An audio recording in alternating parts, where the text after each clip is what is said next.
तो आदाब, नमस्कार, गुड इवनिंग, सत श्री अकाल। एक बार फिर आप तमाम लोगों का स्वागत है। पूरी फैमिली अच्छी होगी, अपना ख्याल रख रही होगी। 2012 की बात है, 2012। उत्तराखंड के हल्द्वानी में रहने वाली एक लड़की के पास फेसबुक पे अननोन एक फ्रेंड रिक्वेस्ट आती। लड़की उस फ्रेंड रिक्वेस्ट को देखती है। उसमें लड़के ने प्रोफाइल में अपनी तस्वीर के बजाय हॉलीवुड के सुपरस्टार एक्टर लियोनार्डो डिकैप्रियो की तस्वीर लगा रखी थी। लियोनार्डो आपको पता है, टाइटैनिक से लेके बहुत सारी फिल्में में काम किया। तो लड़की उस तस्वीर को देखती है, वो भी लियोनार्डो की फैन थी, लेकिन उस फोटो के नीचे जो नाम लिखा हुआ था वो था कृष्णा सेन। लड़की को पता नहीं क्या लगता है, वो उस फ्रेंड की रिक्वेस्ट जो थी उसको एक्सेप्ट कर लेती है। एक्सेप्ट करने के बाद अब दोनों फेसबुक पे एक दूसरे से बातचीत करते हैं। बातचीत का सिलसिला चलता रहता है, थोड़ा वक्त बीतता है, दोनों में और ज्यादा बातें होती हैं। फिर इसी दौरान में दोनों के मोबाइल के नंबर भी एक्सचेंज होते हैं। और ये जो लड़की थी, ये डबल MA इसने किया था, अच्छी खासी पढ़ी लिखी। कृष्णा सेन ने भी अपने बारे में नहीं छुपाया, उसने कहा वो 12वीं तक पढ़ा हुआ। तो ये सारी चीजें चलती रही। आखिर में फिर कृष्णा सेन ने कहा लड़की से कि हम मिलना चाहते हैं और क्यों ना अब इस रिश्ते को एक नाम दे और शादी करते हैं। लड़की भी काफी इंप्रेस थी, तो उसने कहा ठीक है, पहले मिलते हैं। अब इसके बाद दोनों के मिलने की जगह तय हुई, तारीख तय हुई, और आखिरकार ये दोनों हल्द्वानी में ही एक जगह मिलते हैं। कृष्णा सेन टाटा सफारी कार में बेहतरीन कपड़ों में टक इन किए हुए शर्ट को अंदर पहन के, गॉगल्स पहने हुआ, महंगे फोन, उतरता है। लड़की उसको देख के बहुत इंप्रेस होती है, उसके चाल से, उसके ड्रेसिंग से, फिर उसकी बातचीत से। लड़की बड़ी प्रभावित हो गई। फिर दोनों की मुलाकात हुई। लड़की ने अपने घर में ये बात बताई। लड़की के पिता की मौत हो चुकी थी। माँ जो है वहाँ हेल्थ सेक्टर में काम कर रही थी उत्तराखंड में, और वही घर चला रही थी। ये लड़की और उसका एक भाई था, और घर की पूरी जिम्मेदारी माँ पर थी। धीरे धीरे जब दोनों की बातचीत हो गई, उसको लगा कि शादी करनी चाहिए, तो लड़की ने अपनी सारी परेशानी बताई। और उसने कहा कि उसकी माँ ही इस घर को चलाती है और मेरी शादी के बाद माँ और भाई अकेले हो जाएंगे। तो लड़के ने कहा कि तुम फिक्र मत करो, मैं हूं, तुम्हारी माँ और भाई आज से मेरे माँ और मेरे भाई हैं। लड़की के एक हाथ में कुछ स्किन प्रॉब्लम थी। उसने कहा मुझे ये प्रॉब्लम है। उसने कहा कोई बात नहीं, हम इसका इलाज कराएंगे, मुझे इन चीज़ों से मतलब नहीं है, मुझे तुमसे प्यार है। लड़की उन तमाम बातों से उसकी बहुत ज़्यादा प्रभावित हुई। फिर इसके बाद ये लड़का अपनी माँ और भाई को लेकर एक दिन इस लड़की के घर पहुंचा रिश्ते की बात करने के लिए। इसने बताया कि अलीगढ़ में इसकी फैक्ट्री है, एक फैक्ट्री है, हरिद्वार में भी डालना चाहता है बल्ब की, और पैसे वैसे सब ठीक है। माँ को लगता है इससे बेहतर क्या होगा, फिर वो कहता है कि हम आप लोगों का भी ख्याल रखेंगे। दोनों तरफ से रिश्ता तय हो जाता है। और ठीक वैलेंटाइन डे, यानी कि वैलेंटाइंस डे, 14 फेब 2014, 14 फरवरी 2014 को कृष्णा सेन और उस लड़की की शादी हो जाती है। शादी के बाद 4 साल बीत जाते हैं। अब 2018 आ गया, और वही तारीख वैलेंटाइंस डे 14 फेब। ये लड़की हल्द्वानी के एक पुलिस स्टेशन में पहुंचती है 14 फरवरी 2018 को। ठीक उसी तारीख को, 4 साल पहले जिस तारीख पे उसकी शादी हुई थी कृष्णा सेन से। और वहां जाकर पुलिस को एक कंप्लेंट लिखाती है। कहती है मेरा पति मुझे टॉर्चर करता है, डॉरी मांगता है, दहेज मांगता है, लेकिन ये सब चीजें छोड़ दी। उसने मुझे बिना डिवोर्स दिए हुए और मुझसे बिना अलग हुए हुए उसने दूसरी शादी कर ली। हिंदू मैरिज एक्ट के तहत ये जुर्म है और इसमें गिरफ्तारी का प्रावधान है। अब पुलिस ने जब ये कंप्लेंट देखा उस लड़की का, तो उसने फौरन कृष्णा सेन को तलब किया। घर पुलिस गई, कृष्णा सेन को बुलाकर थाने लाया गया। अब कृष्णा सेन से पूछताछ हुई। इस दौरान में लड़की के बयान पर पुलिस ने 498A डॉरी, बाकी धमकी देना, मारना पीटना, और एक और पहली शादी बिना तोड़े हुए, बिना डिवोर्स किए हुए दूसरी शादी करना, उसके तहत FIR दर्ज कर लिया। FIR दर्ज करने के बाद अब कृष्णा सेन को थाने बुलाया गया और उससे पूछताछ शुरू हुई। SHO साहब से लेके बाकी पुलिस के जो अमले थे, सारे मेल पुलिस वाले बैठे हुए हैं। लड़की भी वही है थाने में। उसके बाद पुलिस वाले उससे पूछते हैं कृष्णा सेन से कि तुम इसने दूसरी शादी क्यों की, इसको बिना डिवोर्स दिए हुए, और तुमने दहेज के लिए इसे तंग किया है, मारा है, पीटा है, तो तुम तो लंबे अंदर जाओगे। कृष्णा सेन सुनता रहा पुलिस के बाद जो भी पुलिस कह रही है, वो सारी धाराओं को भी सुन लिया उसने। सब कुछ सुनने के बाद फिर वो अचानक पहली लाइन बोलता है, मैं लड़का ही नहीं हूं, मैं लड़की हूं। अब पुलिस को लगता है कि ये क्या मजाक है, बोला फिर से बोलो। उसने कहा मैं लड़का हूं ही नहीं, मैं लड़की हूं। उसने फिर पूछा, उसने कहा मैं लड़की हूं। अब ये सुनते ही पुलिस वालों के पहले तो ये लगा कि ये बहुत बड़ा कोई नौटंकीबाज है, बेवकूफ बना रहा है। तो उन्होंने अपने अरदब में लिया, हड़काया कि अभी तुझे बताता हूं। तो उसने कहा आप किसी भी डॉक्टर को बुलाओ और मेरा मेडिकल एग्जामिन करो, पता चल जाएगा मैं कौन हूं। अब उसके जिस तरीके से उसने कहा और उसका जो कॉन्फिडेंस था, उतनी ही देर में उस थाने के तमाम पुलिस वालों के चेहरे पे हवाइयां उड़ने लगी। अभी तक जिसे सामने बिठाकर मेल पुलिस वाले पूछताछ कर रहे हैं, अब उन्हें लगा कि अचानक ये क्या हो गया। अगर ये लड़की है तो फिर हमें तो किसी फीमेल पुलिस अफसर से इसको इंट्रोगेट करना चाहिए। इसी दौरान में जो उसके करीब बैठे हुए थे वो पुलिस वालों ने उससे दूरियां बना ली, थोड़ा दूर होकर बैठ गए। इसके बाद डॉक्टर को बुलाया गया, मेडिकल चेकअप हुआ। बाकी रिपोर्ट तो बाद में आती है। मर्द और औरत के बीच में कुछ ऐसी चीजें होती हैं जिसके लिए किसी गहराई में कोई एग्जामिन करने की जरूरत नहीं है, बड़ी आसानी से पता चल जाता है। और वही हुआ। थाने में डॉक्टर आया, उसने 2 मिनट में डिक्लेयर कर दिया ये लड़की है। अब ये बात सुनते ही पुलिस का पूरा जो थाना है वो तो चौंक ही रहा है। बराबर में वो जो उसकी पत्नी बैठी हुई है, जो 4 साल से उसे अपना पति मान रही है और एक पत्नी के तौर पर उसके साथ रही है, वो लगभग बेहोश होने वाली थी कि ये क्या है, कुछ समझ में नहीं आ रहा है। अब पुलिस के लिए यह था कि ये तो पूरा एफआईआर ही बदल गया।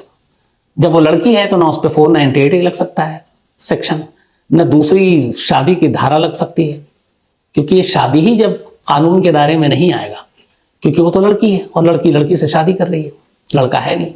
अब पुलिस ने वो सारे एफआईआर और सेक्शन उसको हटा दिए। अब नई एफआईआर लिखी गई, चीटिंग, 420, धोखा देना, ये सारी चीजें। अब 498A और सेकंड मैरिज एक्ट, ये सारी चीजें शादी सब किनारे चलेगी। अब ये तो पहला काम हो गया। इधर फुल बीवी अभी सदमे में है कि ये क्या बात है। अब पुलिस भी परेशान हैरान है कि अभी तक जिसको हमने उठाकर बुलाया है, जिसे शायद तोड़ना भी था, मारना भी था, लेकिन वो तो अचानक थाने में बैठे बैठे लड़का से लड़की हो गई। तो ये कहानी है क्या? उन्होंने कहा कृष्णा सेन तुम ही सुनाओ। कृष्णा सेन ने अपनी कहानी सुनानी शुरू की। कृष्णा सेन की कहानी के बाद कृष्णा सेन के साथ 4 साल तक जो उसकी पत्नी बनकर रही, फिर उससे पुलिस ने क्रॉस एग्जामिन किया और उसने भी कहानी सुनाई। इन दोनों की कहानी जो थी उनको मिलाकर अब मैं आपको सुनाता हूं। यूपी में एक जगह है धामपुर। धामपुर चीनी भी बड़ा फेमस है, बिकता है, एक ब्रांड है। उसी धामपुर में एक परिवार में पैदा हुआ कृष्णा सेन, लेकिन ये उसका असली नाम नहीं था। जब वो पैदा हुआ, बल्कि हुई थी, तब इसका नाम था स्वीटी सेन, एक लड़की। लेकिन स्वीटी जब 8-10 साल की हुई तभी उसके अंदर एक ये हुआ कि लड़कों जैसा रहना है, बॉब कट बाल, लड़कों के कपड़े भाई के, और यही पहनकर वो घर से बाहर निकलती है, ऐसे ही स्कूल कॉलेज, और लड़कियों से दोस्ती नहीं रखती, लड़कों से दोस्ती रखती। माँ बाप को लगा कि बचपना है, थोड़ी बड़ी होगी तो लड़की जो वाली चीजें हैं वो उसके अंदर आ जाएंगी, लेकिन वो बदली नहीं, धीरे धीरे बड़ी हुई और सिर्फ उसके लड़के दोस्त। जिंदगी ऐसी चलती रही। इसके बाद उसने फेसबुक और तमाम जगहों पे अपने अकाउंट खोले थे। 2012 में उसने हल्द्वानी की एक लड़की को फेसबुक रिक्वेस्ट भेजा। उसके बाद उसके घर गया। जो घर जब रिश्ते के लिए गया था तो उसकी मां नहीं थी सगी, वो उसका भाई भी नहीं था, वो उसके दोस्त थे और वो भाड़े की मां थी। शादी की बात हो गई। शादी की जब बात हो गई तो उसने कहा कि एक तो फैक्ट्री अलीगढ़ में, हरिद्वार में खोलना है। तो उसने उस लड़की वालों से ये कि बेटी के भी काम आएगा, धीरे धीरे उसने 3-4 लाख रुपए एक नई फैक्ट्री डालने के नाम पे ले लिया। लड़की के घर वालों को लगा कि लड़का अच्छा है, हमारी बेटी सुखी रहेगी, उन्होंने भी दे दिया। और इसके बाद आखिरकार शादी की तारीख तय होती है 14 फरवरी 2014। वहीं हल्द्वानी में एक रिजॉर्ट में शादी होती है। उस शादी में 30 से 40 लोग शामिल होते हैं कृष्णा सेन की तरफ से। उसका शादी करके वो अपनी बीवी को वहीं पे एक 3 रूम का घर लेता है और वहां ले जाता है। अब शादी हो गई कृष्णा सेन की। कृष्णा सेन की असलियत कोई नहीं जानता। अब शादी के दिन बाद सुहागरात का वक्त आता है। अब वो, उसकी बीवी और वो कमरे में अकेले, दरवाजा बंद। पहली चीज जो चौंकाती है उसकी बीवी को, लेकिन ये सारे ख्याल अब उसके 4 साल बाद आ रहे हैं, अभी ये कहानी उसकी शुरुआत की है, कि जब वो कमरे में दाखिल होता है तो अचानक वो बाथरूम में चला जाता, दरवाजा बंद कर लेता है। बीवी पूछती है क्यों? बोला कपड़े चेंज करने। उसे बड़ा अटपटा लगता है। औरतें, लड़कियां बाथरूम में जाकर कपड़े बदलती हैं। आमतौर पे जो मेल होते हैं वो तो कोने में भी जाके बदल लेते हैं। उसने देखा कि वो टॉप और टी शर्ट और शॉर्ट पहनकर निकला। अब बीवी है, सुहागरात है। बीवी ने उसे गले लगाने की कोशिश की, पर उसने गले लगाकर उसको दूर कर दिया। उसने कहा कि शादी वादी हो गई, बहुत थक गया। बीवी ने कहा हो सकता है थक गया हो, चलो सो गई। अगले दिन सुबह ही उसने उठ के देखा, उसका पति शेव कर रहा है, बाकायदा दाढ़ी वाड़ी बनाई। अगले दिन भी उसने कुछ बहाना कर दिया। अब पति पत्नी के अभी तक दोनों के बीच में रिश्ते कायम नहीं हुआ। 2-3-4 दिन बीता, इसके बाद वो बिजनेस के सिलसिले में कहकर के अलीगढ़ जा रहा हूँ चला गया, कभी और वो अब शादी के बाद 1-1 हफ्ता 10-10 दिन तक बाहर रहने लगा। जब घर आता तो बहुत लेट आता, बीवी से कोई ना कोई बहाना करता। इस दौरान में उसने बीवी के घर वालों से और भी कुछ पैसे लिए, करीब कुल मिलाकर 8.5 लाख रुपए उसने ले लिए। और इधर एक पत्नी को उसकी पति के साथ जो रिश्ते होने चाहिए थे वो बने नहीं, लेकिन पत्नी को कभी कोई शक नहीं हुआ। बीच में ये लोग तीर्थ यात्रा पे गए। एक बार ये तीर्थ यात्रा पर जा रहे थे तो बहुत तेज उसको वॉशरूम जाना था। तो बीवी ने कहा कि आमतौर पे लड़के या आदमी तो सड़क पे भी कहीं या सन्नाटा है वहां पे भी कर लेते हैं, तो तुम भी कर लो। बट उसने कहा कि उस दिन भी मैंने नहीं सोचा, मतलब उससे कंट्रोल नहीं हो रहा, लेकिन वो ओपन में, खुले में, सड़क किनारे या झाड़ी में, वहां पे जो भी चीज थी वहां जाकर वो वॉशरूम करने को तैयार नहीं हुआ और ढूंढता और आखिरकार वो एक बाथरूम में गया और वहां दरवाजा बंद करके फिर उसने किया बाहर आई। तो बड़ी उसको चौंकी, फिर उसको ये भी लगा कि ये क्या, तो उसने कहा ये मेरा उसूल है। अब धीरे धीरे वक्त बीतता गया, लेकिन दोनों के बीच में कोई रिश्ते कायम नहीं हो रहे थे। थोड़ा सा बीच में अब इसको कुछ शक होता है। एक तो उसकी जो आवाज थी वो बहुत पतली लड़कियों जैसी, तो उसने बताया था कि मेरे हार्मोन में प्रॉब्लम है इसलिए मेरी आवाज थोड़ी लड़की की जैसी। और ऐसा है, बहुत सारे ऐसे लोग हैं, बहुत सारे को मैं जानता हूं जिनकी आवाज आप देखेंगे तो फीमेल जैसी है, बहुत बारीक पतली, लेकिन वो मेल होते हैं।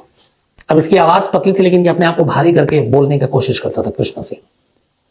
तो एक बार उसे कुछ ये लगा कि जैसे घर में आदमी होता है, पति, गर्मी है, मौसम बदल रहा है, तो कई बार होता है कि आपने ऊपर टी शर्ट या बनियान कुछ नहीं पहना है।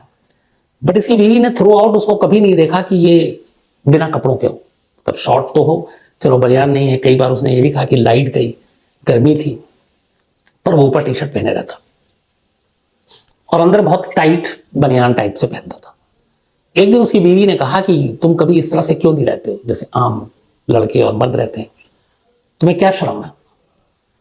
तो जिद पकड़ ली, तो उसने कहा कि नहीं, तुम अपने ऊपर के कपड़े उतारो। पति ने कपड़े उतारे। तो जब कपड़े उतारे तो पत्नी चौंक गई। उसकी वजह यह थी कि जो मेल के अंदर जिस तरह के बॉडी के पार्ट्स होते हैं वो उसके औरतों जैसे थे। तो फिर उसने कहा कि मैंने कहा था कि मेरे हार्मोन चेंज है, तो कई बार मेरे जो चेस्ट है वो कई लड़कियों और औरतों जैसे हो गए, और डॉक्टरों को भी दिखाया है और इसका वो भी चल रहा है। फिर उसने बाकायदा गूगल करके अपनी बीवी को कन्विंस किया, वो भी पढ़ी लिखी थी, कि ये देखो हार्मोन चेंज होने और कई बार ऐसे पुरुषों में चीजें होती है, कई बॉडी की चीजें अलग औरतों जैसी हो जाती है। मुझसे उसको भी मान लिया, लेकिन वो सारी हरकतें थी धीरे धीरे करके उसके मन में एक शक पैदा कर रही थी। लेकिन फिर भी उसने कहा कि नहीं, ऐसा नहीं हो सकता। उसने सोचा ही नहीं कि मैं एक लड़की के साथ रही हूँ, ये लड़की मेरा मतलब पति हो सकता है। बीच में जब धीरे धीरे वक्त बीता, वो भी अपने पति के करीब जाना चाहती है, वो आ नहीं रहा है। दोनों में अब झगड़े शुरू हो गए, लेकिन ये फिर भी निभा रही थी कि चलो उधर माँ है, बड़ी मुश्किल से शादी हुई है। फिर 4 साल के अंदर, पौने 4 साल में अचानक उसे पता चलता है कि उसके पति ने एक दूसरी शादी कर ली है। अब यहाँ पे एक दूसरी कहानी होती है कि 2016 में इस कृष्णा सेन का एक दोस्त था, उस दोस्त की एक बहन थी, उसे घर आना जाना था। अब इसने उसके को अपने प्यार के जाल में फंसा लिया और उस लड़की से भी शादी कर ली। अब उस शादी की बात जो है वो छुपी नहीं, घर तक भी आ गई। अब पहली बीवी नाराज, उधर वो दूसरी शादी करके उसको भी ले आया। कुछ वक्त तो ऐसा था कि दोनों बीवी एक ही छत में, एक ही घर में, दोनों तीनों साथ रहते थे। तो जब ये हुआ तो उसने अब तक तो बर्दाश्त किया था, लेकिन दूसरी बीवी या सौतन का आना उसे बर्दाश्त नहीं हुआ। और इसी के बाद वो 14 फरवरी 2018 को, अच्छा, उसने जो दूसरी शादी की उसने उसी रिजॉर्ट में जाकर की जिस रिजॉर्ट में इसने 14 फरवरी 2014 को पहली शादी की थी। तो 4 साल बीत गए, आखिरकार पहली बीवी के सब्र का बांध टूट गया और वैलेंटाइंस डे के ही दिन, जिस दिन उसकी शादी हुई थी, उसी दिन को चुना और वो पुलिस स्टेशन पहुंची और उसने एक कंप्लेंट लिखाई। उसके बाद ये कहानी खुली। अब दूसरी बीवी को बुलाया गया थाने, दूसरी बीवी से पूछा गया। दूसरी बीवी ने कहा कि मुझे तो कुछ वक्त रहने के बाद ही एहसास हो गया था कि ये मेल नहीं है, कुछ गड़बड़ है और ये लड़की है। तो पुलिस ने कहा फिर तुम खामोश क्यों रही? उसने कहा कि एक तो इसने मुझसे बहुत सारे पैसे ले रखे, तो दूसरा धमकी दिया था कि अगर तुमने ये राज खोला तो तुम्हें और तुम्हारे घर वालों को मार डालेंगे। तो मैं डरी हुई थी, और इस डर से, और दूसरा एक बदनामी भी होती मेरी भी और खानदान की भी, कि एक लड़की से ही शादी कर दी मेरे घर वालों ने और मैंने भी कर ली, तो फिर हम सोसाइटी समाज में क्या मुंह दिखाते। तो इज्जत और डर दोनों चीजें ऐसी थी जिसकी वजह से मैं खामोश थी।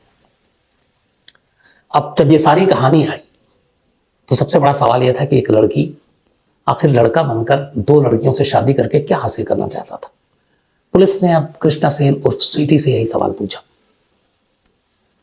तो उसने जो कहा, उसने ये कहा कि मैंने बहुत सारे लोगों से पैसे लिए, और पुलिस ने फिर जब इंक्वायरी की तो पता चला बहुत सारे, कम से कम 2-3 दर्जन लोगों को नटवाला, लेडी नटवाला इसने बेवकूफ बनाया। कुछ को लड़की बनकर पैसे लिए, कुछ को लड़का बनकर, जहां जैसे फायदा मिलता। और ये दोनों शादी भी उसने पैसों के लालच में किया। और इन पैसों के लालच के अलावा उसके अंदर एक वो था कि मुझे लड़का बनना और लड़का बनकर रहना, और दुनिया को यकीन दिलाना है कि मैं लड़का हूं, और ये दुनिया तभी यकीन मानेगी कि मैं लड़का हूं जब मैं किसी लड़की से बाकायदा एलानिया शादी करूं। और उसी सनक में इसने 2 लड़कियों से शादी की। पुलिस ने बाद में इसके घर से इसके सारे पेपर जब निकाले, 12वीं तक पढ़ा हुआ था, तो इसके आधार कार्ड और राशन कार्ड मिले।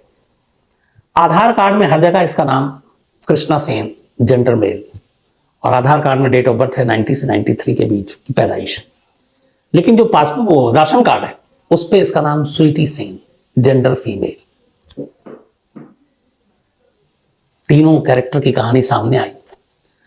अब आलम यह था कि जो दोनों बीवियां थी वो इस सिचुएशन में फंस गई कि सच बताऊं तो किसको बताऊं।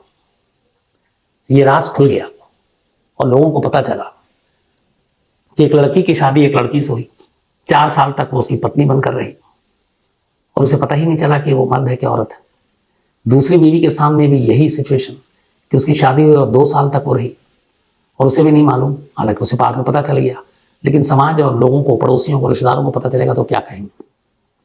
इस शर्म, झिझक, डर, धमकी, इन सारी चीजों ने मिलाकर ऐसे हालात पैदा कर दिए कि एक लड़की 2 लड़कियों की उसने जिंदगी बर्बाद की और वो काम किया जो शायद अपने देश में और किसी ने ऐसा नहीं किया हो। तो 498 बाकी सेक्शन तो हटे, 420 से लेके बाकी चीजें उसके ऊपर लगाई गई धारा।